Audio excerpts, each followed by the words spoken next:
Livro do Apocalipse, capítulo 1.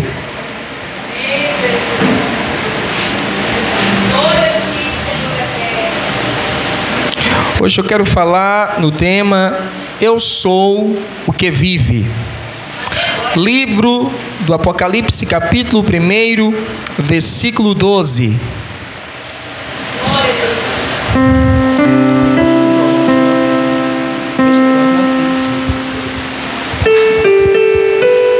Amém, amados?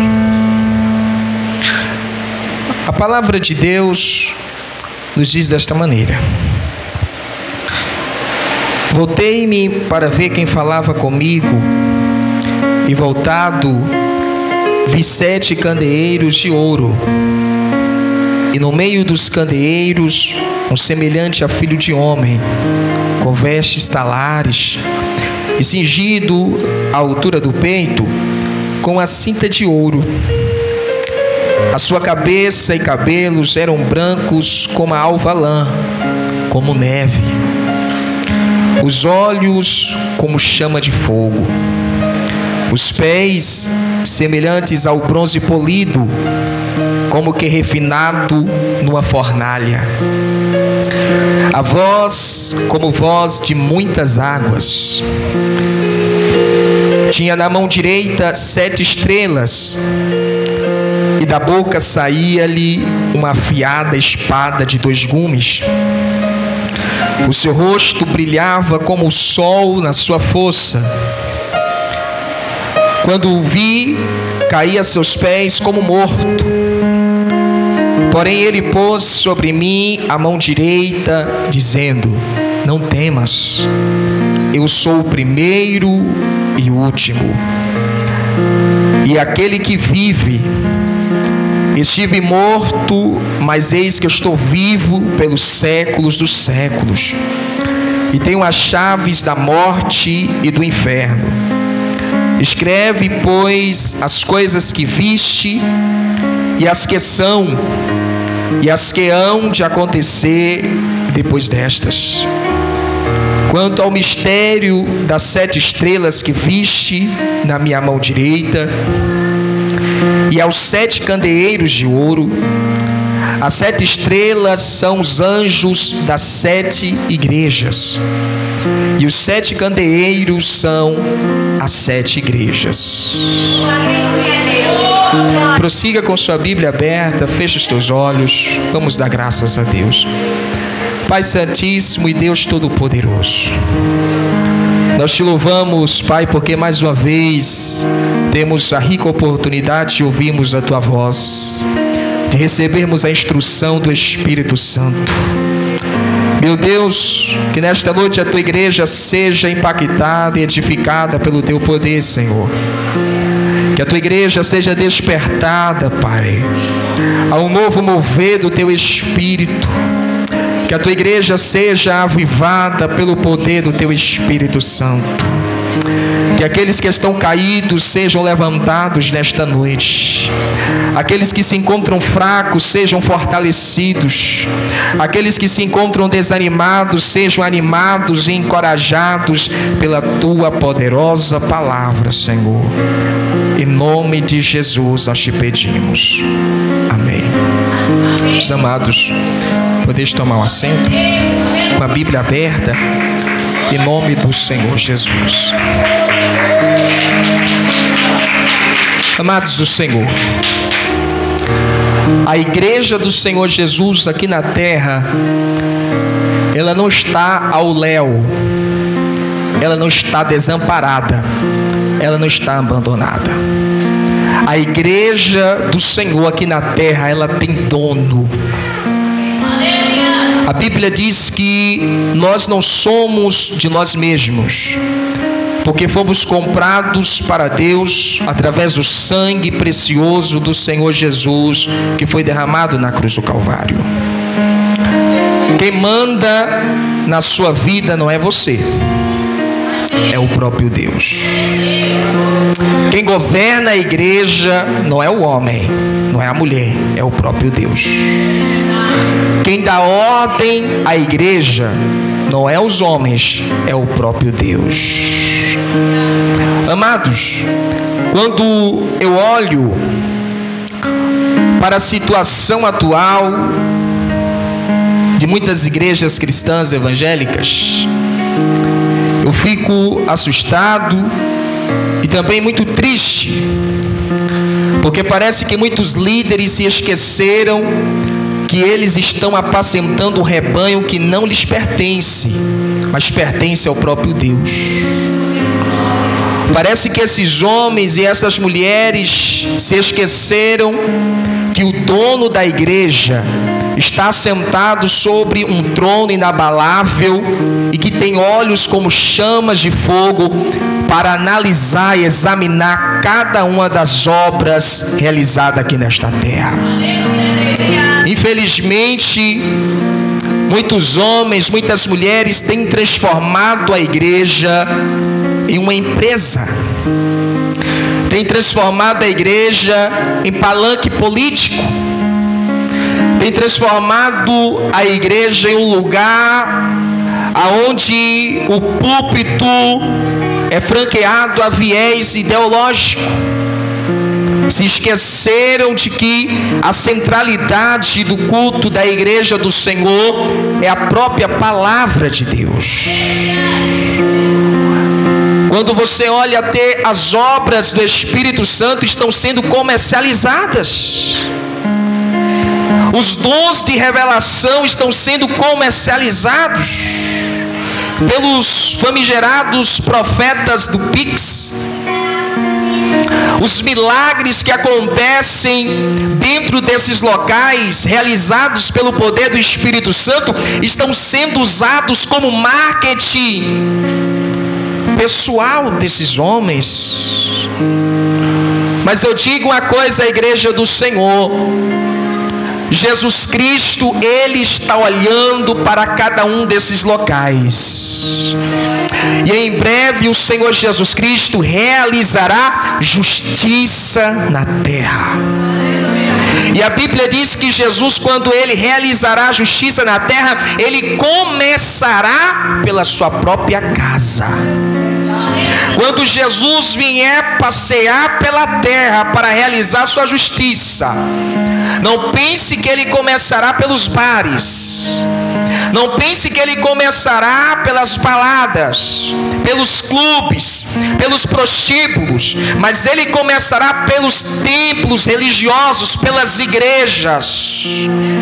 Não pense que Ele começará a punição pela prostituta, pelo traficante, pelo estuprador, mas Ele começará a punição pelos pastores, pelos líderes, pelos dirigentes que têm maltratado o povo de Deus, que têm ludibriado a igreja do Senhor Jesus. Irmãos, há uma mensagem no livro do Apocalipse, uma mensagem direta à igreja do Senhor. O livro do Apocalipse, o intuito dele não é aos ímpios, não.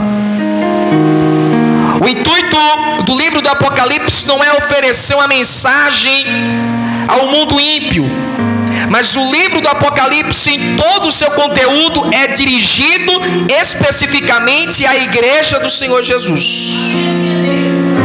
Esta mensagem não é uma mensagem para o mundo. O livro do Apocalipse não é uma mensagem ao mundo, é uma mensagem à igreja de Deus, ao povo de Deus, comprado pelo sangue do Senhor Jesus Cristo. No ano 95 depois de Cristo, na cidade de Éfeso, pastoreava ali um homem chamado João, um dos 12 apóstolos do Senhor Jesus. Naquela altura, todos os demais apóstolos do Senhor já haviam partido, já haviam sido mortos, só restando apenas João. Naquele período, o imperador romano se chamava Domiciano.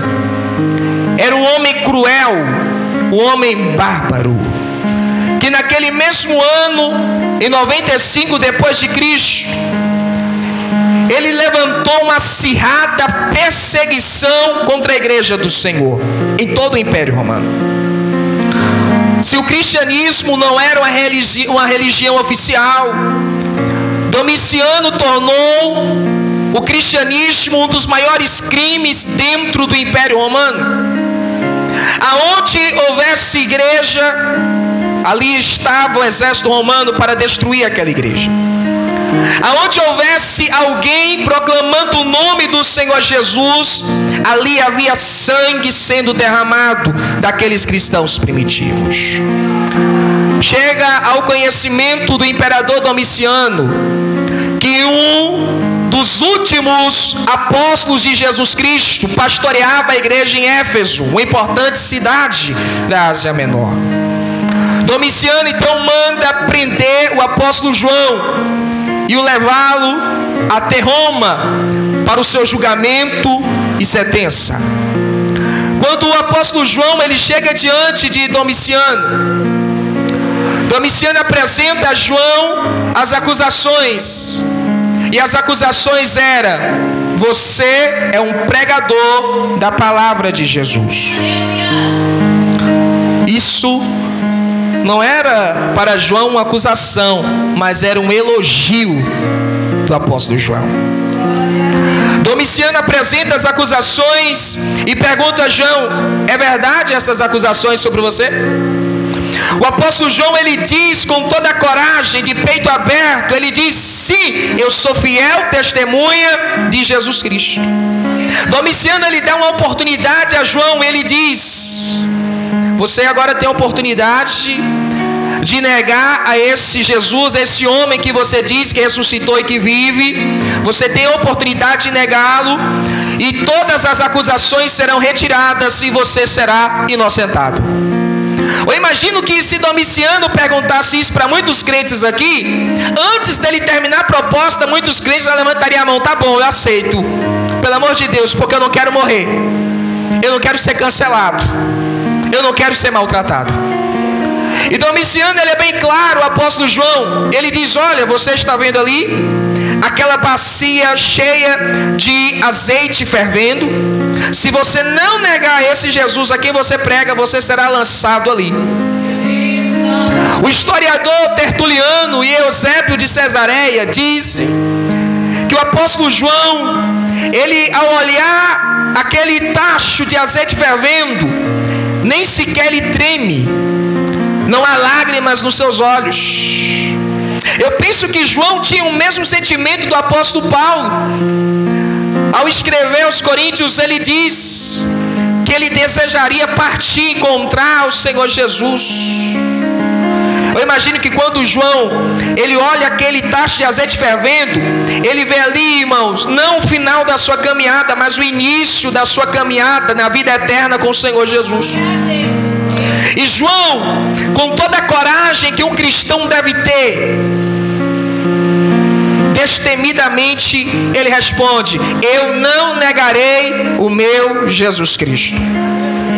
Então 2 soldados, um de cada lado, pegam no braço do apóstolo João, caminham até o tacho de azeite fervendo, e João, sem mostrar medo ou arrependimento, ele é lançado dentro daquele tacho de azeite fervendo. Todos que estavam ali observando aquela condenação, aquele julgamento, eles esperavam que João pipocasse como uma pipoca dentro de uma panela. Mas o que acontece é que o azeite não esfriou, mas o apóstolo João, ele mergulhou dentro daquele tacho e ele voltou à superfície sem nenhum dano causado. Porque Jesus conhece quem são os seus e ele é poderoso para livrar. Jesus conhece quem lhes pertence e ele é poderoso para livrar. Irmão, o perseguidor não consegue colocar ponto final na caminhada de um cristão. O macumbeiro, a macumbeira não consegue colocar um ponto final na caminhada de um cristão. O diabo não consegue colocar um ponto final na caminhada de um cristão. Dessa vida nós só partimos quando Jesus, ele diz: pode vir, pode partir. Caso contrário, nós permaneceremos em pé. No meio da água, no meio do fogo, ou no tacho de azeite fervendo, nós permaneceremos em pé. Os historiadores dizem que Domiciano, ao observar aquilo, ele pensa que o apóstolo João é um mago, é um bruxo, é um feiticeiro, e ele fica muito assustado. E havia uma ilha no mar Egeu chamada Patmos, uma ilha prisional, aonde eram mandados os piores malandros, os maiores bandidos e inimigos do império para aquele lugar. Domiciano, então, ele não retira a acusação de João, mas ele condena João a passar os restos dos seus dias isolado em uma ilha prisional.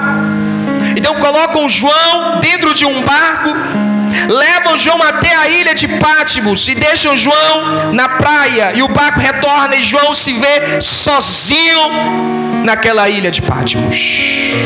Mas João não estava sozinho. O que parecia ser uma solução para Domiciano, na verdade, Domiciano, ele apenas cooperou para um projeto de grande expansão da igreja do Senhor Jesus. Domiciano, ele pensou: vou mandar ele para lá, ele é o último apóstolo do Cordeiro, ele é o último apóstolo de Jesus, então meus problemas irão acabar, ele não vai mais ficar falando essas baboseiras, essas besteiras sobre esse camarada que ressuscitou, e meus problemas vão se resolver. Mas o que ele não sabia é que naquela ilha de Patmos, João receberia uma das maiores revelações da parte do Senhor Jesus Cristo. Já percebeu que quanto mais o inferno ele trabalha para atrapalhar a igreja, ele acaba cooperando para o crescimento da igreja? Você lembra quando Satanás se levantou contra Estevão? Estevão, irmão, se destacava até entre os apóstolos. Ele era um diácono. A Bíblia diz que ele era cheio de fé, cheio de poder, cheio de graça, cheio de sabedoria, um homem cheio de Deus. E Estevão realizava milagres e maravilhas em Jerusalém. Satanás se levantou contra a vida de Estevão foi ceifada, e ali Satanás deve ter pensado: pronto, os problemas acabaram. Mas a Bíblia diz que a partir daquele momento a igreja do Senhor se dispersou, se espalhou. E por onde os irmãos eram espalhados, eles pregavam a palavra de Deus e a igreja só crescia. Porque não há como destruir a igreja do Senhor Jesus. Não há como destruir aquilo que foi edificado pelo Senhor Jesus.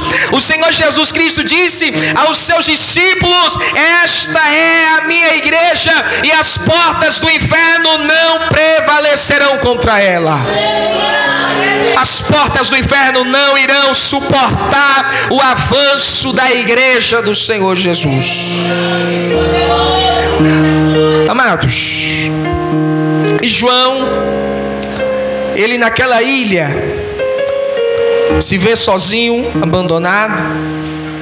E um domingo, o apóstolo João, ele está em algum local da ilha, e ele ouve uma voz como de trompeta, uma voz muito forte por detrás dele. Ele sabe que aquela voz não é de demônio. Ele sabe que aquela voz não é de homem, mas aquela voz é divina. Aquela voz vem direto do céu. Quando o apóstolo João, ele ouve aquela voz, a Bíblia diz, o próprio apóstolo dizendo, que quando ele ouviu, ele se virou para ver quem era que estava falando. E mais uma vez, ele pôde ver o rosto do Senhor Jesus. Não aquele rosto fragilizado que Jesus tinha na sua vida terrena, mas ele viu um Jesus ressurreto e glorificado. Quando ele tem aquela visão maravilhosa que Isaías teve, Daniel teve de Jesus, o apóstolo João, ele cai aos pés do Senhor Jesus. Ele diz que ele caiu como morto. Ele não aguentou a visão. Ele caiu como morto. Naquele momento, o Senhor Jesus, ao olhar para o discípulo amado, imagina, irmão, a alegria, um misto de sensações dentro do coração do apóstolo João, ao ver aquele que ele tanto amava. E João no chão, como desmaiado, ele ouve o Senhor Jesus Cristo dizer: não tenha medo, mas levanta.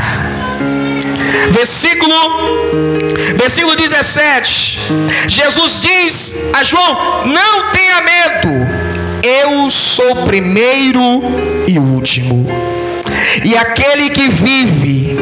Estive morto, mas eis que estou vivo pelos séculos dos séculos, e tenho as chaves da morte e do inferno. Amados, olhem para mim. O apóstolo João, ele foi uma testemunha ocular da ressurreição de Cristo.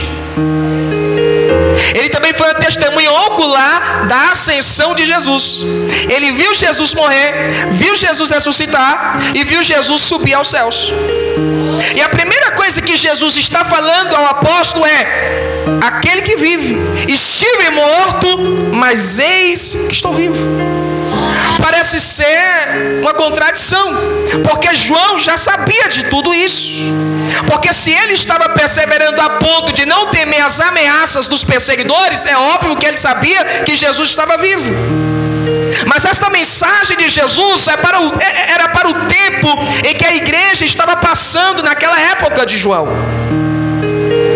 Porque a igreja estava passando por uma situação caótica, uma situação terrível demais. E por dois motivos. Duas coisas estavam fazendo a igreja se esquecer da verdade de que Jesus estava vivo e que ainda reinava sobre a igreja, que ninguém poderia destruir a sua amada igreja. Primeira coisa, perseguição. A perseguição de Domiciano sobre a igreja naquela época foi tão grande que os cristãos ficaram desesperados, pensando que ali chegara ao fim a história da igreja. Porque aonde havia um local de culto, aonde havia uma casa que abrigava a igreja do Senhor, aquela casa era destruída. Aonde houvesse um pastor, aquele pastor era morto. Aonde houvesse testemunhas de Jesus, ali eram mortas aquelas pessoas. E a igreja se desesperou pelas perseguições. Mas o que Jesus queria que a igreja soubesse é que as perseguições, por mais difíceis ou maiores que são, não têm o poder de destruir a igreja. A perseguição não tem o poder de te destruir. O levante do inferno não tem o poder de te destruir. Ah, irmão, eu desisti da fé porque foi muita perseguição. Então você nunca foi à igreja. Porque durante toda a história da igreja, reinos se levantaram, impérios se levantaram, homens se levantaram para destruir a igreja. Mas a igreja nunca foi destruída, porque quem sustenta a igreja é o Senhor Jesus. Quem nos sustenta é o Senhor Jesus Cristo. A perseguição, o levante, a afronta, a humilhação, a dificuldade não tem o poder de nos destruir. Podem nos entristecer, podem nos fazer chorar, mas destruir jamais. Jamais. E Jesus queria que a igreja soubesse disso. Eu estou vivo. Sabe, irmão, até quando a igreja permanecerá viva? Quem é que sabe? Até quando Jesus viver. Enquanto Jesus viver, a igreja vive. E nós sabemos que aquele que foi morto na cruz do Calvário não voltará a ser morto outra vez. Ele vive para todos sempre. E nós vivemos para todos sempre. Nós somos igreja do Senhor Jesus e nós não abaixamos a nossa cabeça, irmão, para os levantes, para as perseguições, para as investidas, as armadilhas e ciladas de Satanás. Mas nós permaneceremos em pé, porque fiel é aquele que nos sustenta, fiel é aquele que nos fortalece. Se eu perguntar a você, qual é a sua idade? Aí muitos irmãos vão falar: não, irmão, a minha idade é 20 anos. Não, a minha idade é 25 anos. Não, a minha idade é 30 anos de idade. Não, eu tenho 40 anos. Tenho 60, 70, 80. Mas como igreja do Senhor, a nossa idade é qual? Mais de 2000 anos. Quando ele perguntar qual é a sua idade, aí você fala: depende. Porque depende. Não, a idade do Danilo Neves Santos é 25 anos. Ué, e tem outra aí? Poxa, porque eu sou a igreja do Senhor Jesus. Ué, mas você nasceu quando? Eu nasci lá atrás, quando na cruz do Calvário o meu Salvador de braços abertos derramou a sua última gota de sangue. Ali eu nasci. Eu sou a igreja do Senhor Jesus. Daqui a 100 anos ninguém vai estar de pé aqui. Ninguém, nem as crianças. Daqui a 100 anos ninguém vai estar de pé. Falei isso para o irmão e ele falou assim: não, rapaz, mas você não acredita que eu posso viver? Eu falei: se você viver até os 80 anos, você tem que dar muita graças a Deus, que eu acho que você não vai viver isso tudo. Daqui a 100 anos todos nós aqui não vamos estar sobre a face da terra, mas a igreja do Senhor vai estar viva. A igreja do Senhor não diz respeito a uma pessoa, a um CPF, mas a igreja do Senhor é o corpo de Jesus Cristo. E havia outra implicação, porque a primeira é a perseguição, que estava fazendo os cristãos se esquecerem de que Jesus estava vivo. A outra coisa era o tempo decorrido desde a ascensão de Jesus Cristo até aquele presente momento. Porque a igreja primitiva acreditava de que Jesus iria voltar naqueles dias, mas já havia se passado cerca de 65 anos desde que Jesus tinha subido aos céus e ainda não tinha voltado. E aí causou um relaxamento da igreja, porque muitos começaram a negligenciar a vontade de Deus, os ensinos de Deus, a doutrina de Jesus, e a fazer o que bem entenderem, pensando: ele não vai voltar mais, vai demorar para voltar, então eu vou aprontar aqui mais um pouquinho, eu vou usar a igreja para fazer as minhas vontades. E é o que está acontecendo em muitos lugares, irmãos. É o que está acontecendo em muitas igrejas. Pastores que pensam que Jesus não vai voltar, líderes que pensam que Jesus não vai voltar. Irmão, todos nós iremos comparecer diante do tribunal de Jesus. Jesus, ele vai voltar e todas as pessoas da face da terra terão que prestar contas diante de Jesus. Não pense você que ele não vai voltar, ele vai voltar. E ele pode voltar só para você. Ao sair da igreja, tu cai duro lá, dá um infarto, cai duro na rua, voltou para você. Vai atravessar a rua, chega um carro, pá, voltou para você. Pode voltar para você em qualquer momento. E aí você vai ter que prestar contas diante de Jesus, porque ele está vivo, ele não está morto. Ele está olhando para você.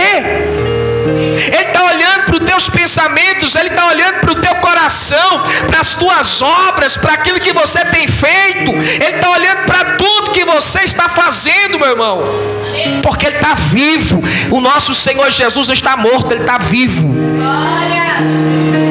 E aí naquele tempo, muitos dos cristãos estavam relaxados, porque não havia aquele ânimo para trabalhar para Deus, não havia aquele ânimo para buscar Deus, porque eles pensavam: Jesus já demorou demais, ele não deve voltar mais. E Jesus, ele aparece a João, ele diz categoricamente: eu sou o que vive. É verdade que eu estive morto, mas eis que eu vivo, eu estou vivo. Irmão, a igreja não serve um Deus morto. Você encontra isso lá na igreja católica. A igreja não serve um Deus feito de imagem e escultura. A igreja serve um Deus que está vivo. E Jesus está olhando para você nesta noite, e Ele está te perguntando: como é que está a sua vida?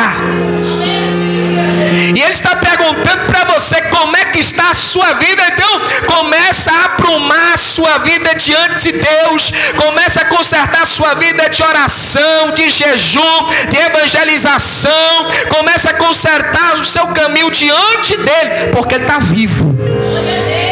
Se Ele está vivo, a qualquer momento Ele pode vir até você. E essa era a mensagem direta de Jesus. Eu estou vivo, gente. Eu não estou morto não, estou vivo, ressuscitei. Por que é que vocês estão se comportando como se eu estivesse morto? Porque tem crente que ele é crente teórico, é só na teoria, né? Ele crê, não, eu creio em Deus, eu creio que Jesus está vivo, eu creio que Jesus está sentado no trono, mas a vida dele mostra o contrário. Porque se ele fosse um crente prático, a vida dele seria diferente, o andar dele seria diferente. Ah, meu irmão, e quando o Senhor Jesus desembanhar sua espada, Ele descer na terra, e Ele passar em cada endereço de igreja, Ele passar dentro de cada igreja, observando cada um, meu irmão, mas vai faltar espada para Jesus pegar muito crente. Que tem gente que brinca, que tem gente que não trata as coisas de Deus com seriedade. Porque, irmão, nunca faltou profeta de Deus sobre a terra.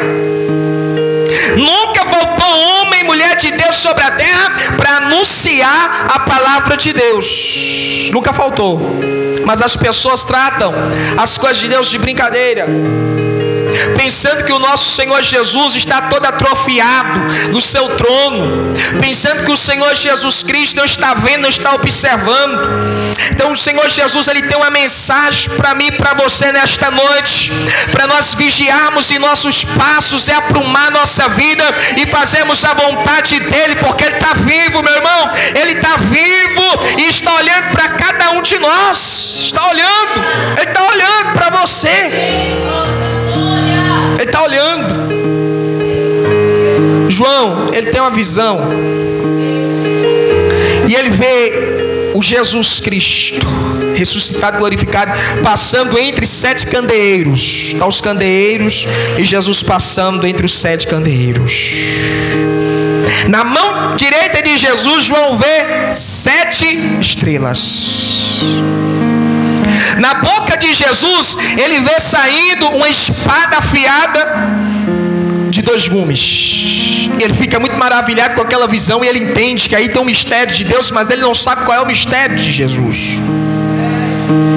E Jesus explica a ele. Jesus diz: ei, esses 7 candeeiros que você viu, que eu estava andando entre eles, são as igrejas. E as 7 estrelas que estão na minha mão direita são os anjos das igrejas. Então, quando Jesus ele fala anjos da igreja, nós vamos ver isso durante as 7 cartas do Apocalipse. Quando ele fala anjo, ele está falando sobre líderes das igrejas. O anjo, o pastor da igreja, o dirigente da igreja. E não pense que Jesus estava falando apenas àquela igreja, mas Jesus está falando a toda a igreja dele sobre a face da terra. E Jesus estava mostrando ao apóstolo João que ele anda entre a igreja. Ele anda entre a igreja. Jesus anda neste lugar, meu irmão. Ele anda entre nós aqui. Ele anda. E não há nada escondido que Jesus não veja. Não há pensamento oculto que Ele não saiba. Não há obra oculta que Ele não conheça, porque Ele anda entre a igreja. Tem muita gente fazendo a obra de Deus relaxadamente, pensando que Deus não está vendo, roubando na tesouraria da igreja, furtando os seus dízimos e ofertas. Porque tem muito crente que não é dizimista nem ofertante, está furtando de Deus, e pensa que Jesus não está vendo isso, aprontando de um lado, aprontando de outro, e pensa que Jesus não está vendo isso. Pastor casado sai do culto, vai para o motel. Mulher casada sai do culto, vai para o motel. Adulterada operar e pensa que Jesus não está vendo. Sobem, assumem o púlpito e pensam que está tudo bem, e não está tudo bem não, porque o nosso Senhor Jesus, aquele que vive, Ele está andando entre as igrejas, meu irmão. Ele está andando entre as igrejas e Ele conhece o endereço, o CPF, o RG daqueles que não são fiéis a Ele. Não pense que Jesus não sabe aonde tu mora. Não pense que Jesus não sabe o teu CPF. Não pense que Jesus não conhece as tuas obras. Ele conhece. Ele está andando em cada igreja na face da terra. Ele está passando. Ele está passando. E assim como Ele conhece os que não pertencem a Ele, Ele conhece quem são as suas ovelhas. Porque o Senhor Jesus Cristo, Ele diz no Evangelho segundo João: as minhas ovelhas ouvem a minha voz e vêm. Quando elas ouvem a voz do estranho, elas não vão, porque não pertencem ao estranho, pertencem a mim. As minhas ovelhas ouvem e reconhecem a minha voz. Porque é verdade que tem muito lugar aí que se diz igreja com muita malandragem, mas o Senhor Jesus tem os seus fiéis dentro dessas igrejas.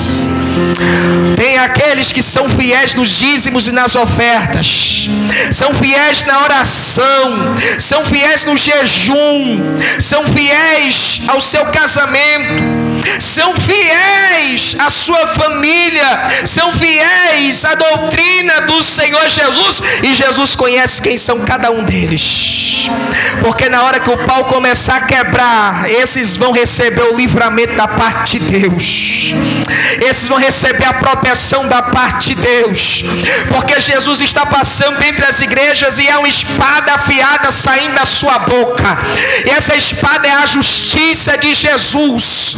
É a justiça de Jesus. E Ele começará a executar a justiça entre as igrejas, meus irmãos. Porque vai aparecer, Jesus está falando na minha boca aqui, vai aparecer muito crente desviado, e vai ter gente que vai dizer: é o diabo. Não é o diabo não, é porque quem usa de engano na casa de Deus não permanece. Vai aparecer muita gente enferma e vai dizer: é seta. Não é seta coisa nenhuma, é a conta chegando. Na igreja em Corinto haviam crentes que estavam doentes, uns já tinham desviados, outros já tinham morrido, tudo porque negligenciaram a Santa Ceia. Só para você saber como é que é o critério de Jesus. Agora imagina esses crentes que estão fazendo tudo que desagrada a Deus, que fazem tudo ao contrário da vontade do Senhor Jesus. E Jesus, Ele vai punir. E Jesus vai passar com a sua espada. E aí muitas casas, irmão, vão ficar turbulentas, alvoroçadas. E não vai dizer que é o diabo, é o próprio Senhor Jesus realizando justiça na terra. Porque, irmão, até as obras cruéis de Satanás, diante da justiça de Deus, não são nada. Porque nós não podemos brincar com a fúria e a ira de um Deus todo-poderoso. É hora da igreja do Senhor abrir os olhos e ter cuidado com essas palhaçadas que estão acontecendo por aí. Porque hoje em dia, qualquer camarada vai lá na loja, compra um terno, compra uma Bíblia e diz: eu sou pastor, agora aqui eu vou botar a mão na cabeça de cada um e eu vou mandar vocês receber a chave. E aqui Jesus diz: eu tenho a chave da morte e do inferno. Na hora que você brincar, eu abro e mando você lá para dentro, e pega e fecho. Essa é a chave que Jesus tem para muito crente que brinca com as coisas de Deus. Porque em muitas igrejas aí, meu irmão, o que você mais vê é palhaçada. Jesus não está nesses lugares. Jesus não tem compromisso, Jesus não tem aliança com esses lugares aonde Ele não é o centro. Porque Jesus, irmão, não aceita estar do lado. Jesus aceita estar no centro. Ele tem que estar no meio, não é do lado, não é perto, é no meio. Jesus tem que ser o centro do culto. Esses dias, eu conversando com o irmão, Eu falei, irmão, pensa na igreja maravilhosa, é a nossa. Essa congregação aqui, que não tem palhaçada. Eu perguntei, irmão, na nossa congregação tem profecia? Tem. Na nossa congregação tem revelação? Tem. Tem cura? Tem. Tem milagre de Deus? Tem. Mas principalmente tem a pregação genuína, verdadeira da palavra do Senhor Jesus. E é assim que o nosso Senhor Jesus, Ele quer. Porque tem crente, meu irmão, que quer oba-oba, que quer pula-pula e balança para cá, balança para lá e recebe a chave da bênção e vai embora alegre para casa. Nós temos que almejar é a palavra de Deus. É a palavra de Deus. Porque você passa de frente de muitas igrejas e você não ouve palavra de Deus não. Você não ouve palavra de Deus não. É oba-oba. A pessoa passa a semana todinha, irmão, fazendo tudo que desagrada a Deus. Não ora, não jejua, não se santifica, não se consagra. Chega na igreja, aí vai o pastorzão com a mão grandona, aí coloca a mão na cabeça. Recebe aí, recebe, ó. Tá recebendo, recebe a chave, recebe aí a prosperidade, ó a oportunidade, ó a porta aberta aí, ó, Jesus está enviando a porta aberta aí, recebe a surpresa, a alegria de Deus, puf, caiu no chão. E a igreja, Jesus está operando, Jesus está lá de cima olhando. Não é eu não, isso aí não, é espírito de engano. É espírito de engano que está agindo em muita igreja.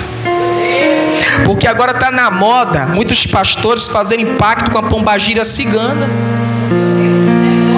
Sabe aqueles pastores que fica revelando CPF, revela de cá, revela de lá, e você olha para a vida dele, não tem compromisso com Deus, anda de qualquer maneira, né? Bebe bebida alcoólica, vai em festa, vai em farra, aí você pergunta, como é que esse camarada está revelando isso? É pacto com a pombagira cigana. Que a pombagira que revela essas coisas, dá tantas informações, pombagira cigana. E aí tem muita gente indo com a cabeça oca, colocando assim, e esses líderes, essas pessoas cheias de legião de pombagira cigana, coloca a mão na cabeça dessa pessoa, e aí começa a revelar, a pessoa é de Deus, Deus está revelando, olha a obra de Deus na minha vida, e só vai recebendo coisa de Satanás. Isso não é de Deus. O apóstolo João diz: provai se o Espírito é de Deus. Como apóstolo João nós fazemos isso? Se o Espírito confessa Jesus Cristo, Ele é de Deus. O que é confessar? Pregar a palavra de Deus, anunciar o Evangelho do Senhor, testemunhar a palavra de Deus. Esse Espírito, ele vem de Deus. Caso contrário, esse Espírito, ele não vem de Deus. Tem crente que fala assim: não, irmão, eu não acredito que Jesus é malvado assim, não. Jesus não é malvado, Jesus é justiça. Em Atos capítulo 5, tinha um casal chamado Ananias e Safira. Queriam ludibriar a igreja do Senhor. Venderam a propriedade, reteram parte do valor e falaram que aquele valor que ficou foi o valor total, porque eles queriam se vangloriar de que estavam ofertando uma grande quantia para a igreja. Chegaram diante do apóstolo Pedro, tentando enganar, ludibriar os homens de Deus, mas eles não sabiam que o Deus da igreja é o Deus vivo, e que ninguém brinca com a igreja do Senhor Jesus. Ninguém brinca. Caíram os dois duros, enterraram no mesmo dia. Quem matou foi o diabo? Foi o Senhor Jesus. Então não brinca com o Senhor Jesus, não brinca com Deus. Não brinca com Deus, amado, não brinca com Deus, querido. Porque se o amor de Deus, ele é grande, ele é eterno, a justiça e a ira de Deus também são poderosas. Então não brinque, não brinque. Nas mãos de Jesus, a todos os pastores estão nas mãos direitas do Senhor Jesus. Tanto para que Jesus examine as obras, quanto para que Jesus os puna também. Estão nas mãos do Senhor Jesus. Nós não podemos, nós obreiros do Senhor, nós não podemos nos esquecer de que nós estamos na mão direita do Senhor Jesus. e de que Ele está olhando, está avaliando as nossas obras, e que nós devemos fazer o correto diante de Deus. O apóstolo Pedro, na sua primeira epístola, no capítulo 5, versículo 2, acompanhem comigo. Primeira epístola universal de Pedro, capítulo 5, versículo 2.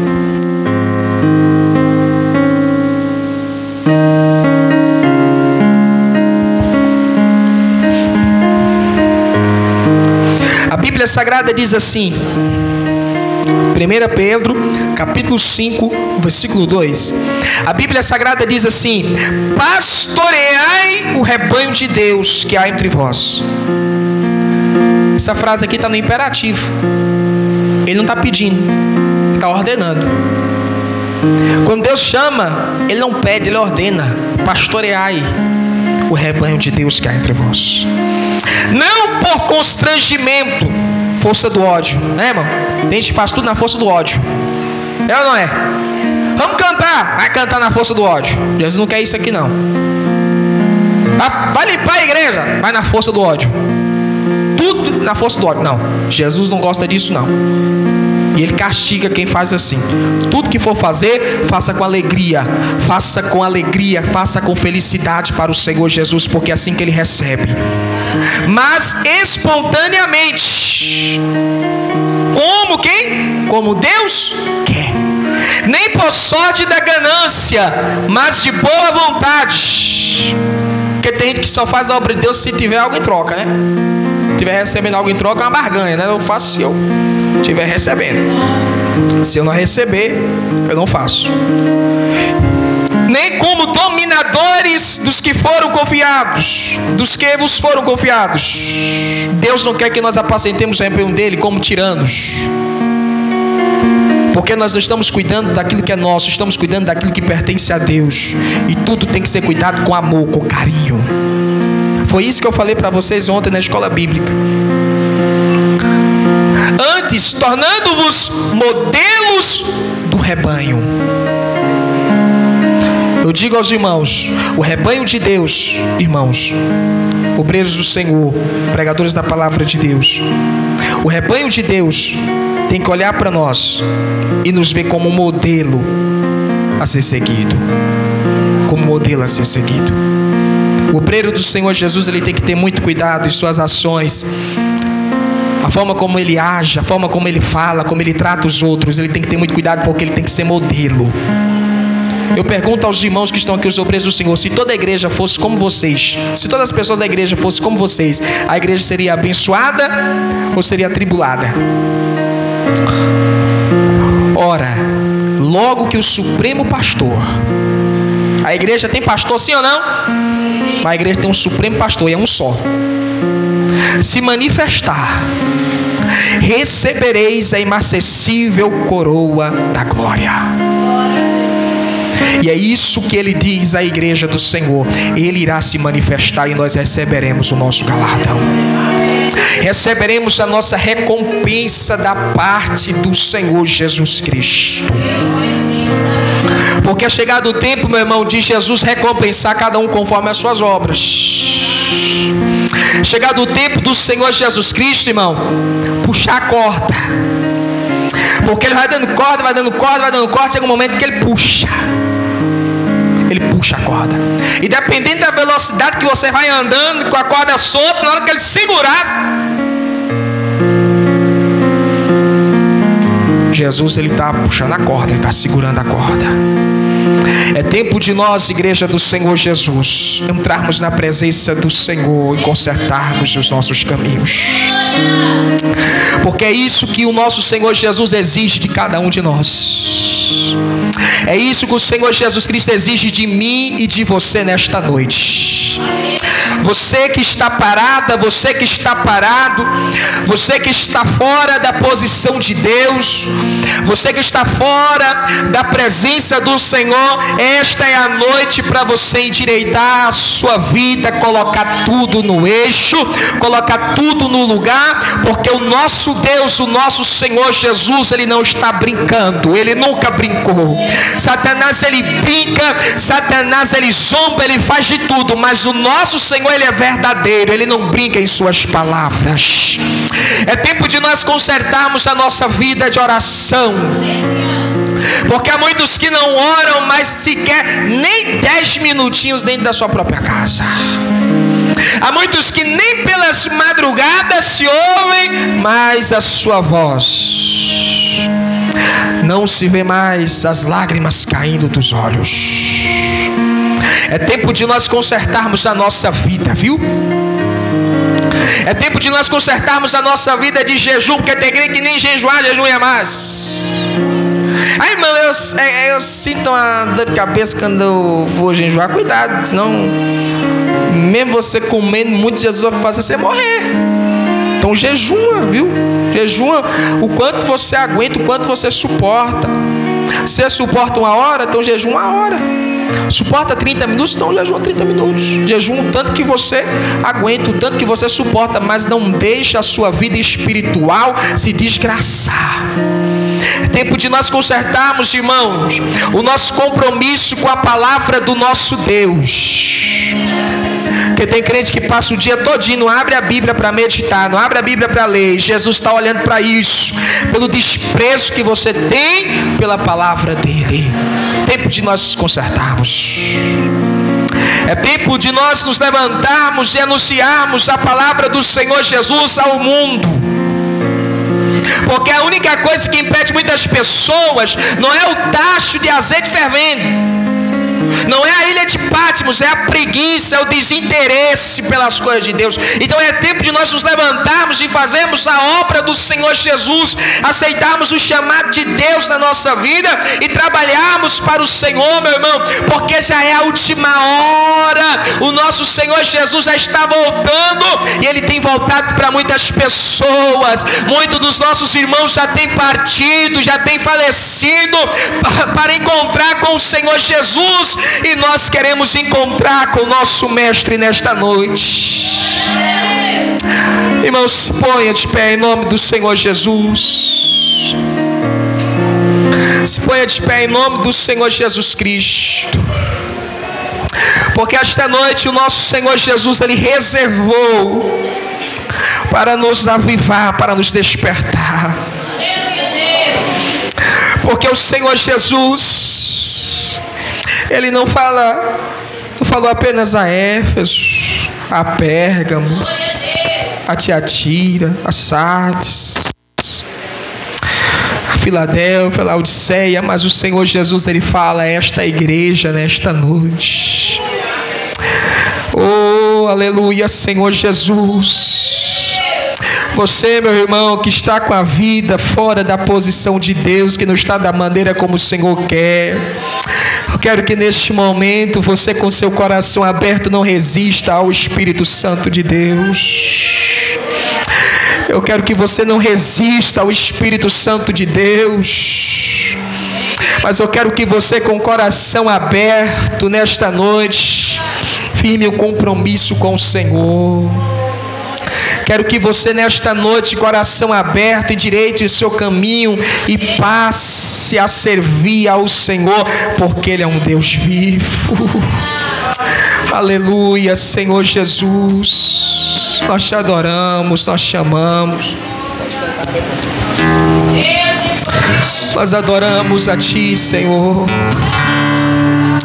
Meu irmão, você vai ter todo o tempo deste louvor enquanto